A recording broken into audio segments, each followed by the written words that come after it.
Sebelumnya, assalamualaikum warahmatullahi wabarakatuh. Ketemu lagi di video saya, yaitu tentang pembahasan PPh pasal 21. Oke semuanya, baik, di pertemuan kita kali ini kita akan membahas tentang kelanjutan dari perhitungan PPh pasal 21, yaitu kita akan bahas tentang bagaimana secara perhitungan PPh pasal 21 bukan pegawai atau tenaga ahli. Nah, di dasar hukum kita review sedikit tentang per 16, yaitu untuk dasar perhitungan PPh pasal 21 sendiri itu ada di dasar hukumnya, ada di per 16/2016. Oke, untuk perhitungan PPh pasal 21 bukan pegawai atau tenaga ahli. Nah, bukan pegawai atau tenaga ahli ini siapa sih? Bukan pegawai atau tenaga ahli ini adalah bisa diibaratkan dengan dokter atau konsultan, atau yang prinsipnya dia tidak bekerja di perusahaan itu. Nah, untuk perhitungan PPh pasal 21 atas bukan pegawai atau tenaga ahli itu ada beberapa poin yang teman-teman di sini harus diingat. Oke, untuk perhitungan PPh pasal 21 sendiri untuk bukan pegawai atau tenaga ahli. Oke, poin yang pertama itu adalah DPP atau dasar pengenaan pajak. Nah, untuk khusus bukan pegawai ini adalah DPP-nya adalah 50%. Nah, 50% ini dari mana? Yaitu dari bruto. DPP 50% dari bruto. Oke, poin yang kedua yaitu DPP kumulatif.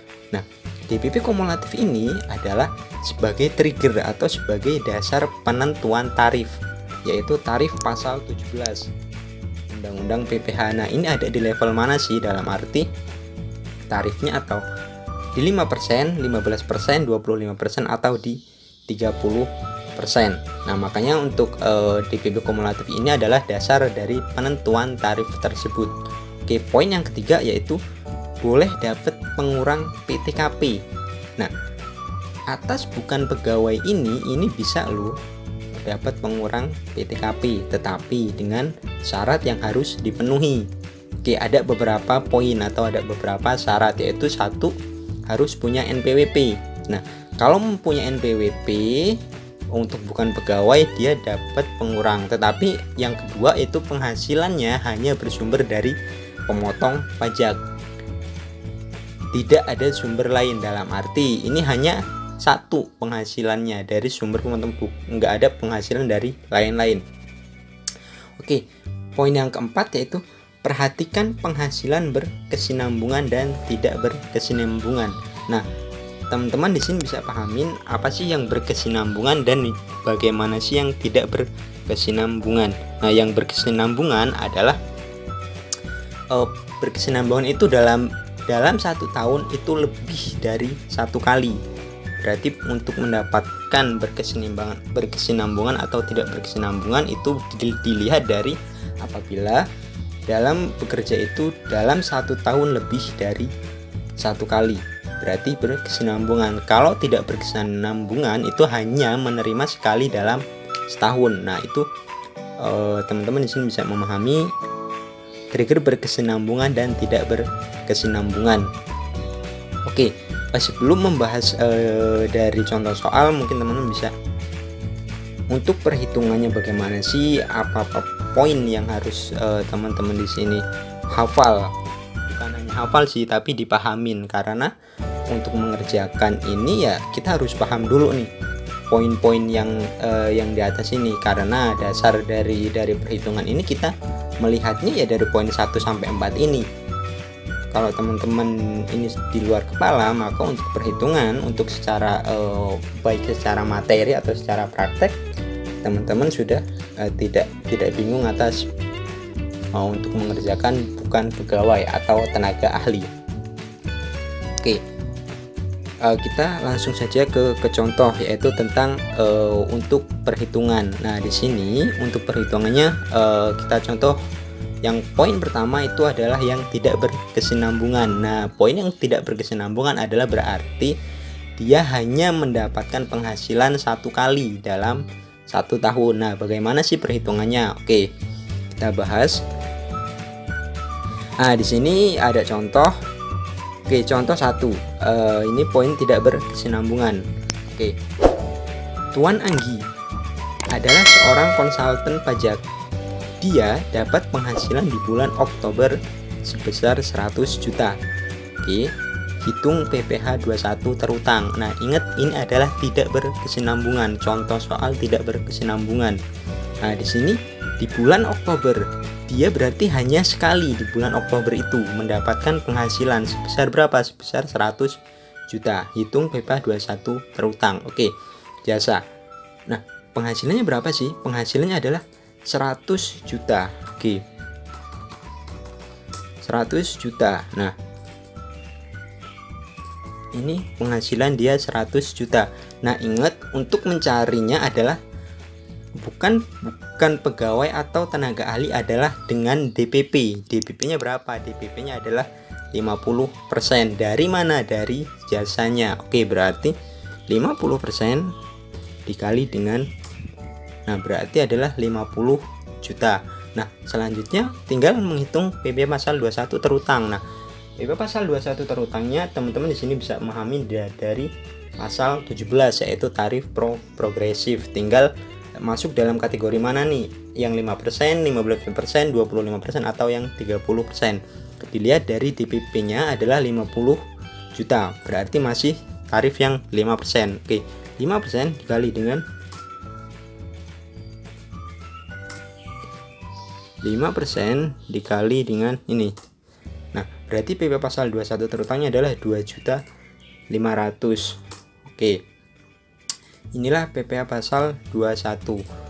Apabila dengan contoh tidak berkesinambungan atau hanya bekerja dalam 1 tahun itu hanya 1 kali. Atas fee-nya berarti potongan PP pasal 21-nya adalah 2.500.000 apabila jasanya sebesar 100 juta. Oke, kita lanjut yang berkesinambungan. Nah, ingat tidak berkesinambungan dan berkesinambungan. Berarti kalau berkesinambungan adalah dalam 1 tahun lebih dari 1 kali. Oke, kita lihat contohnya. Di sini ada Nyonya Olive adalah seorang dokter sakit hati dengan penghasilan didapat setiap bulan sebagai berikut. Di Januari 80 juta, Februari 90 juta, Maret 100 juta, April 110 juta, Mei 120 juta, Juni 130 juta, dan di Juli itu ada 140 juta. Nah, bagaimana sih untuk perhitungannya? Nah, ingat ini adalah berkesinambungan.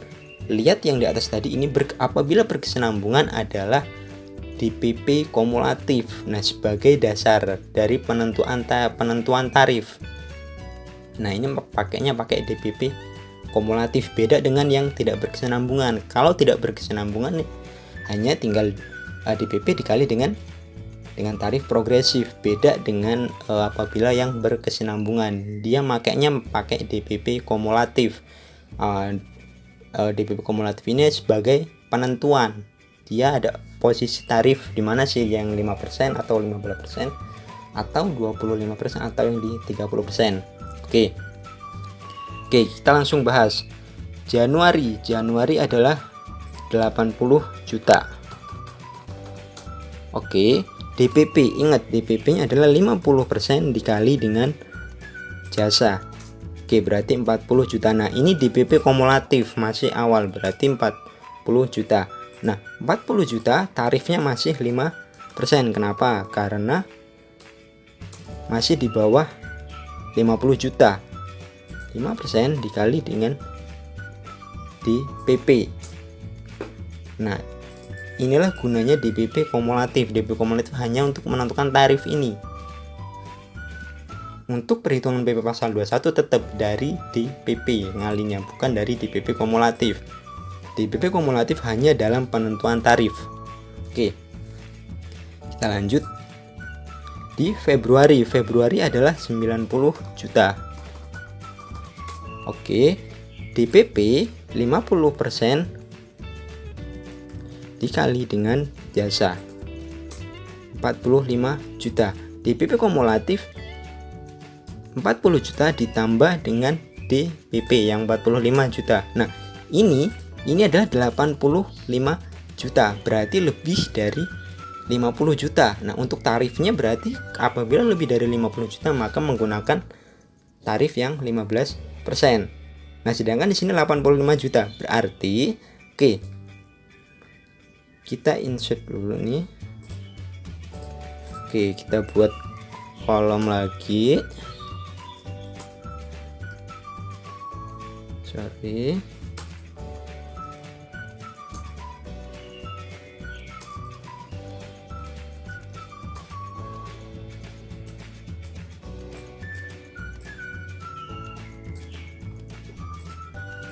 Ini dia. Nah, apabila Februari 90 juta, berarti di sini 50 juta dikurangi dengan DPP kumulatif. Oke, 10 juta. Nah, cara mencarinya DPP kumulatif ditambah dengan yang di DPP. Oke, ini 50 juta. Sedangkan di sini ada 90 juta. Kita nyari DPP-nya. DPP dari 90 juta adalah berarti 50% dikali dengan ini dikurangi dengan DPP. Oke, berarti 35 juta. Nah, apabila kita summary, nah 10 juta tambah 35 juta adalah 45 juta. Nah, 45 juta adalah 50% dari 90 juta. Oke, baru di sini. Di sini DPP-nya masih 10 juta, berarti masih yang 5%. Nah, baru di sini adalah kumulatifnya berarti 50 juta ditambah dengan 35 juta. Nah, di sini sudah 85 juta, berarti lebih dari 50 juta. Berarti di sini adalah 15%. Nah, untuk ininya berarti 5% dikali dengan DPP 10 juta.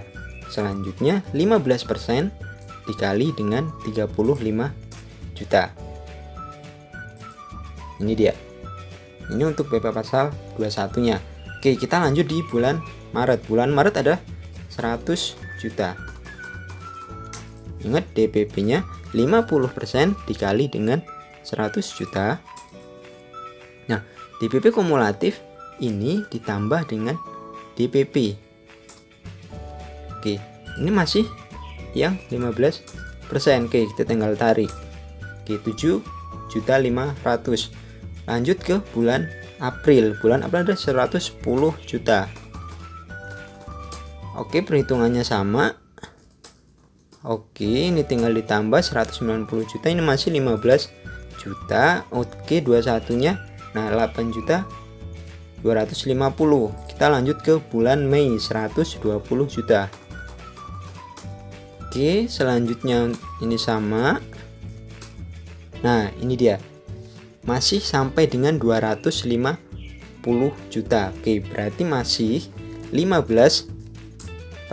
Nah, kenapa? Karena kan 250 juta. Nah, ini baru. Di sini adalah bulan Juni 130 juta. Nah, DPP-nya adalah 65 juta. Ini ditambah dengan 350 juta. Ini berarti masuk di 25%.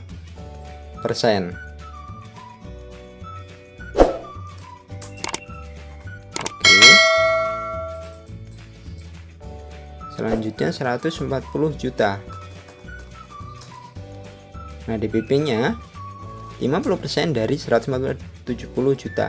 Untuk DPP kumulatif tinggal di copy, ini 25%, dan untuk PP pasal 21-nya adalah 17 juta.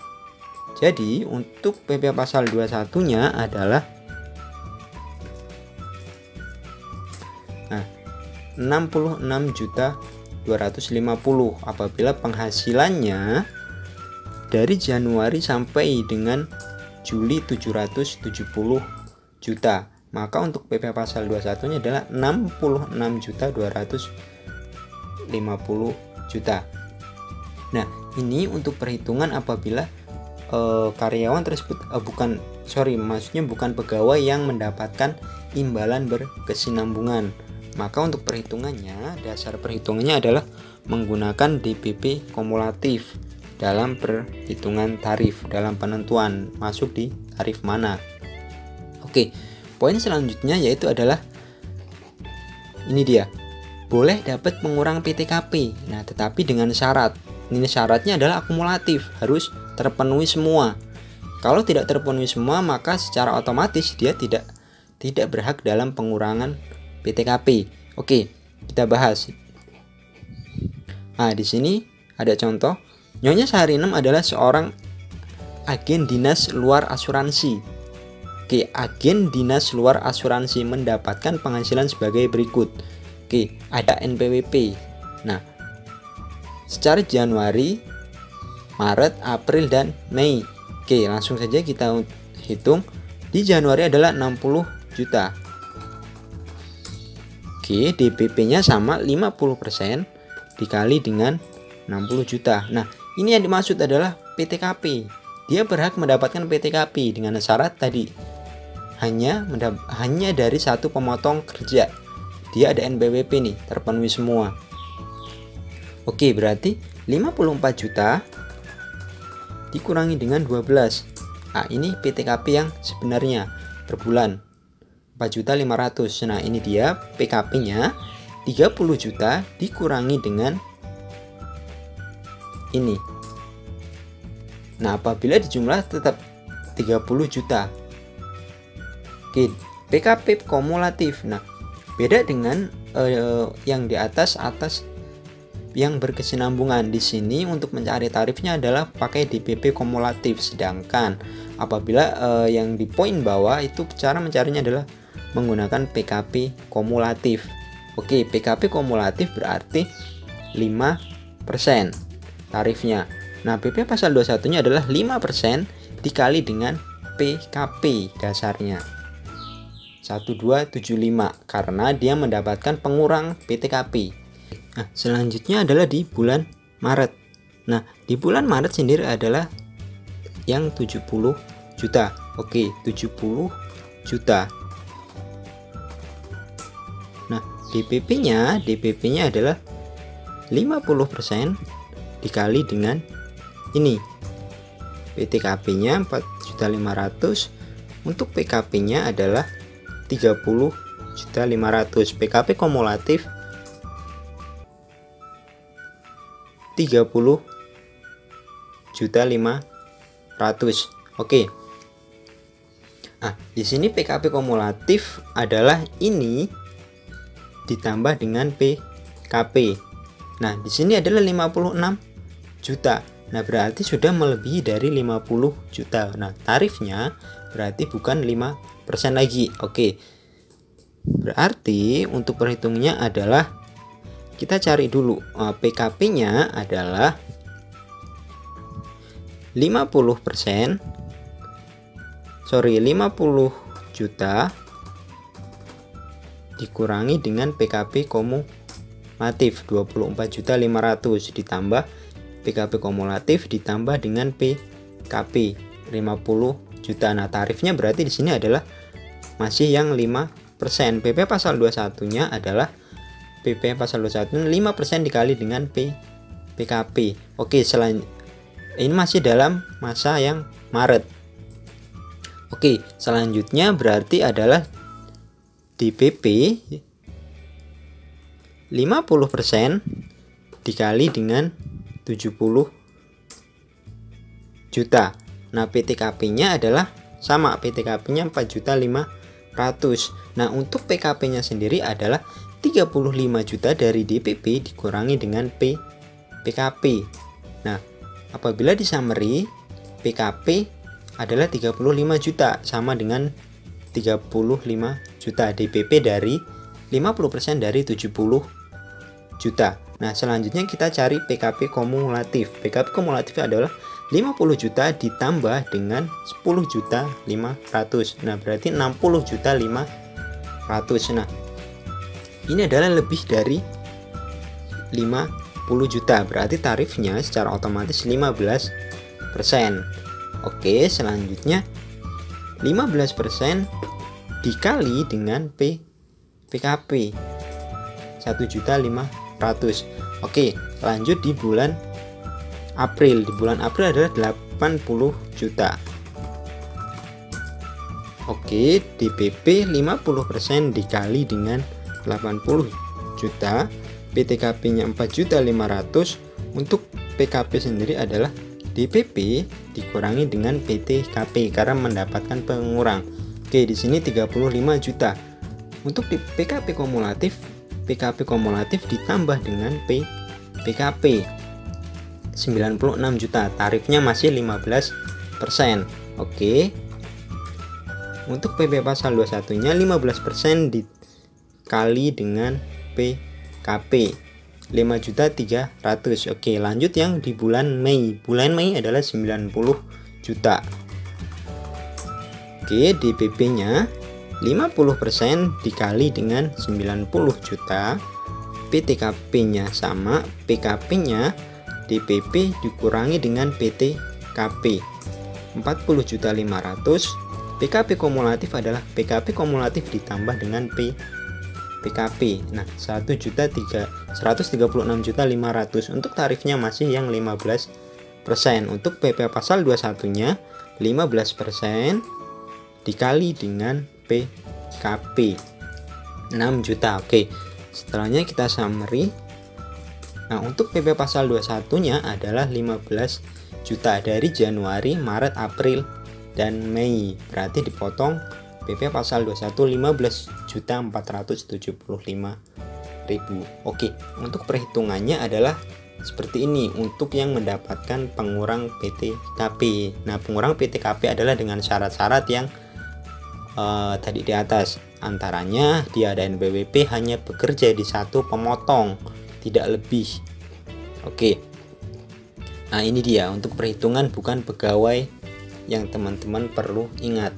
Jadi poinnya untuk pengerjaan bukan pegawai sendiri atau tenaga ahli adalah teman-teman harus menghafal, harus memahami apa-apa aja sih yang emang perlu diingat dan perlu dihafal. Oke. Untuk pertemuan kita kali ini atas pembahasan PP pasal 21 bukan pegawai atau tenaga ahli, mungkin kita cukupkan sampai di sini. Untuk pembahasan selanjutnya akan kita bahas untuk perhitungan teks yang lainnya, baik itu 21 maupun 23 dan put poinnya. Oke teman-teman, sekian video dari saya akhiri. Assalamualaikum warahmatullahi wabarakatuh.